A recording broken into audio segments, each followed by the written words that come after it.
everyone, and welcome to the 1 Minute Money Manager. I'm your host, Stacy Johnson, and here's how it works. You ask a money question. If I can't answer it in less than a minute, you probably didn't need to know it. This answer is brought to you by MoneyTalksNews.com. We're serving up the best in personal finance news and advice since 1991. Let's get right to today's question. It comes to us from Rich. Rich says, how will the new tax cut impact Social Security payments, if at all? Well, let's make a few points here. Point number one, the new tax law did not directly impact Social Security. It didn't really affect it. However, there are some things you need to know. For example, in order to know whether part of your Social Security is going to be taxable, here's what you do. You take your adjusted gross income. You can see that on the first page of your tax form. You add to it any tax-free interest that you've gotten during the year, and then half your Social Security.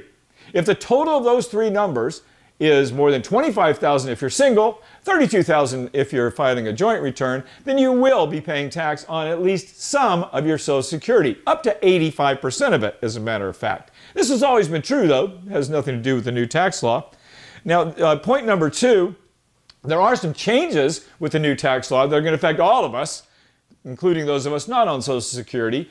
They include losing your personal exemptions. That's a big deal. However, you're also going to get a double standard deduction, which is really nice. It's going to help some people. However, some deductions were eliminated entirely, and some are going to be harder to get, or they're limited.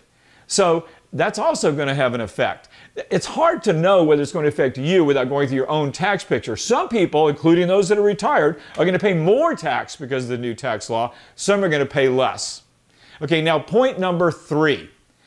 Because the new tax law unfortunately had a negative side effect, which is it creates a giant budget deficit. We're literally spending $1.5 trillion more than we're bringing in over the next 10 years. And because of these ballooning deficits, politicians are going to look for ways to raise extra money. One of those ways may be to cut down on Medicare, Medicaid, and Social Security. Hasn't happened yet, but a lot of people are thinking that these politicians might go to these entitlement programs and Medicare and Medicaid in order to help ease that budget deficit they created with this new tax bill. Keep an eye on that. See what you see. Want more information? Go to MoneyTalksNews.com. Do a search for Social Security. Hey guys, meet me right here next time.